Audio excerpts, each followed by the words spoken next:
हम लक्ष्मी चौधरी यहाँ सब गोटे के गोर लागे छी। आई हम अखन एकटा बिसहर के गीत गावे जा रहल छी। गीत में संग द रहल छथि माताजी। अहाँ सब गोटे से निवेदन अछि यदि बरसाइत पावन लेल और गीत के जरूरत अछि कोनो विधक तो अहाँ सब लिख सकै छी। हम बरसाइत हुआ तक कोशिश करब जे ओ गीत अहाँ के उपलब्ध करा सकी। जय मिथिला, जय मैथिली। आंगना में घोड़ी खेलथिन नाग नागिनिया। आंगना में घोड़ी खेलथिन नाग नागिनिया से खूज गेलै हे राम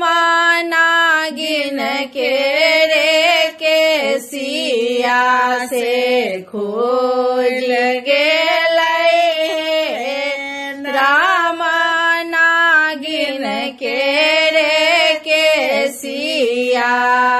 हंसैते हंसैते एलखिन नाग दुलारुआ। हंसैते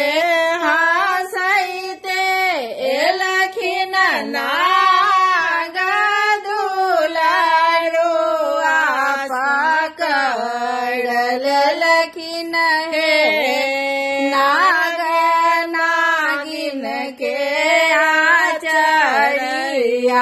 पकड़ लेलखिन हे नाग नागिन के आचरिया। काना लगली खीजा लगली आई हम नागिनिया।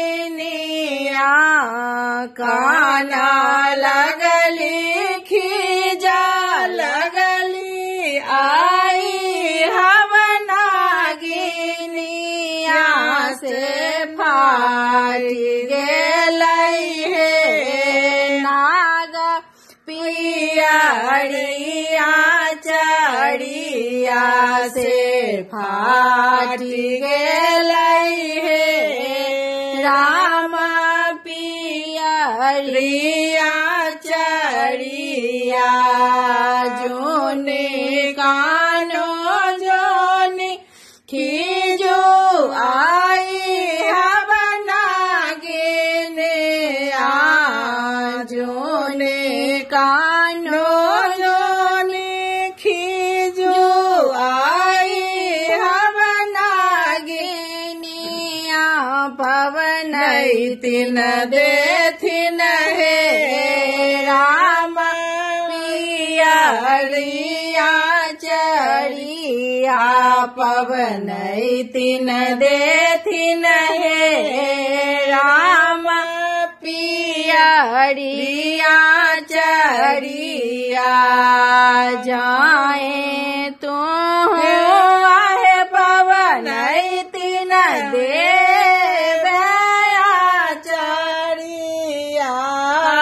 जाओ तो आहे पवनैतिन देवया चढ़िया।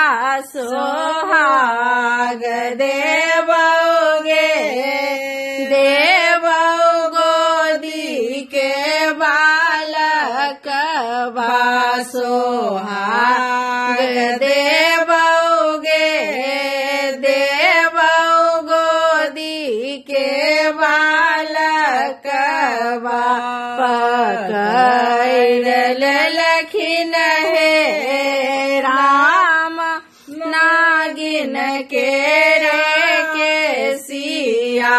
पकड़ लेलखिन हे नाग नागिन के रे के सिया।